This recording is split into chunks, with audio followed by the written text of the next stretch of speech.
제가 중국 주재원으로 나간 지 얼마 지나지 않아서 저보다 18살 아래인 32살 먹은 규모가 제법 큰 감리회사 사장을 알게 됐습니다. 차를 마시다 알게 됐죠. 서로 회사를 오가며 같이 차를 마셨습니다. 중국서는 차를 한번 마셨다 하면 2시간쯤 배 터지도록 마시죠. 차도 몇 번 선물을 받았습니다. 저녁도 같이 먹게 됐죠. 보통 대련서 힘께나 쓴다는 사람 6-7명쯤 모여서 먹었는데 돈을 다발로 들고 가서 2-3만 위엔, 그러니까 한 끼에 우리 돈으로 한 400~500만 원어치를 먹습니다. 마오타이나 수정방 같은 비싼 술을 5~6병 마셔야 끝나죠. 매번 얻어먹기만 할 수 없어서 밥을 사기도 했는데 너무 큰 비용이 들었죠. 선진국과 달리 후진국에서는 접대비를 많이 쓰는데 특히 중국에서는 대부분 회사 접대비에 한도가 없습니다. 그래도 그렇게 큰 비용을 회사 경비로 충당하는 게 우선 상식적이지 않아서 제 정서에 맞지 않았습니다. 업무와 큰 관련도 없었죠. 그렇다고 그렇게 큰 금액을 제 돈으로 지출하기도 쉽지 않았죠.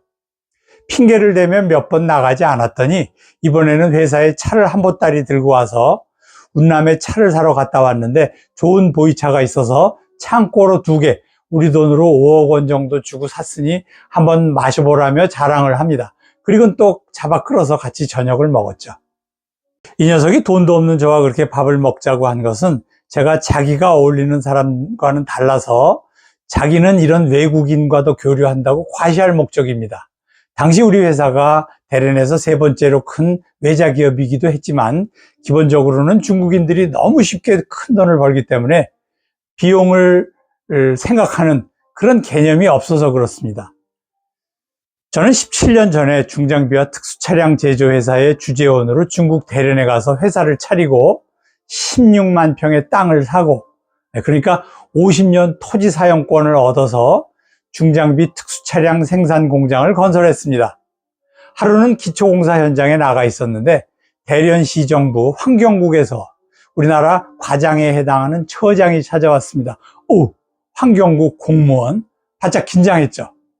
이 친구가 환경국 처장 명함을 주더니 곧바로 명함을 또 꺼냈습니다. 무슨 환경유한공사의 총경리 명함입니다.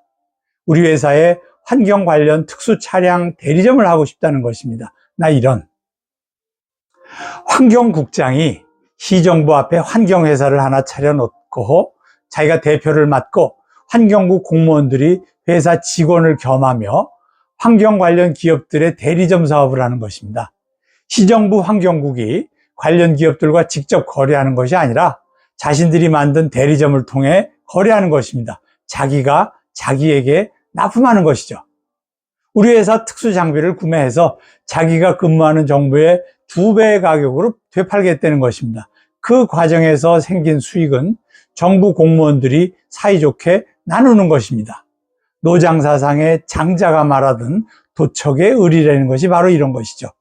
이게 대련시 정부만 그런 것이 아니고 전국 모든 지방정부는 물론 중앙정부도 그렇습니다. 인민해방군이 인민의 군대가 아니라 오히려 중국의 주권을 가지고 있는 국가의 주인이라고 말씀드렸죠.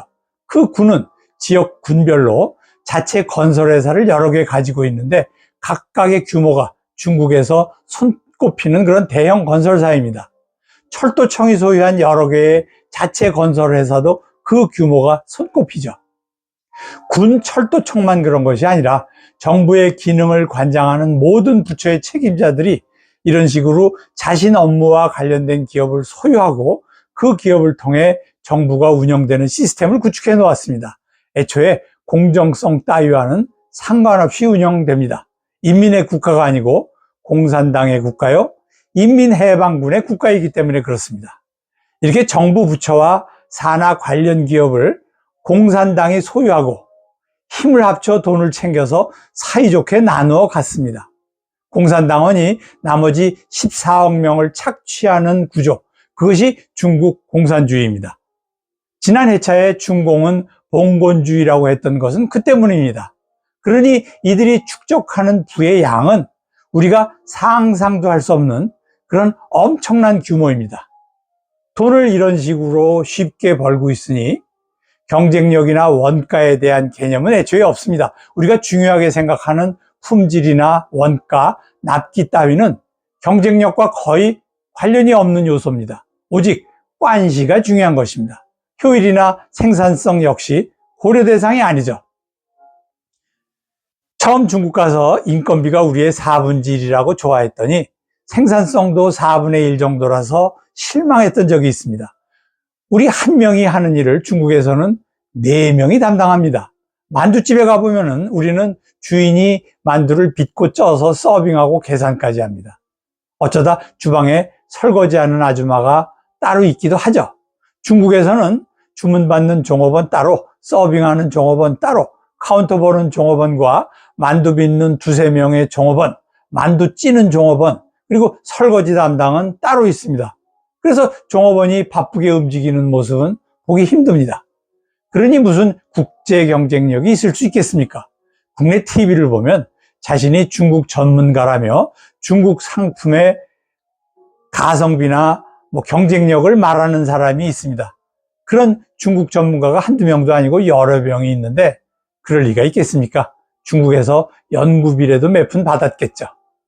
아시다시피 중국, 즉 중화인민공화국은 공산국가입니다. 공산국가가 우리나 미국과 다른 점은 사유재산을 인정하지 않는다는 것이죠. 사유재산이 없으니 그 누구도 재산을 만들기 위해 노력할 필요가 없죠. 창의력을 발휘하고 남과 경쟁할 이유도, 쓰고 남은 재산을 자식에게 물려줄 수도 없는, 즉 돈을 벌 필요가 없는 것이 자본주의와 다른 점입니다. 공산국가 중국도 시작은 그랬습니다. 1978년 등소평이 개혁개방정책을 채택하며 확 달라졌습니다. 원래 돈을 밝히는 중국인들은 수단과 방법을 가리지 않고 돈을 긁어 모았죠. 그런데 지금 경제가 어려워지니 시진핑이 무슨 짓을 하고 있습니까? 주가 조작을 통해 돈 가진 사람들의 재산을 터는 짓을 국가가 앞장서서 하고 있습니다. 정부가 작전 세력 노릇을 하고 있죠. 불과 2~3년 전에는 또 알리바바의 마윈을 작살내고 텐센트를 짓밟았습니다.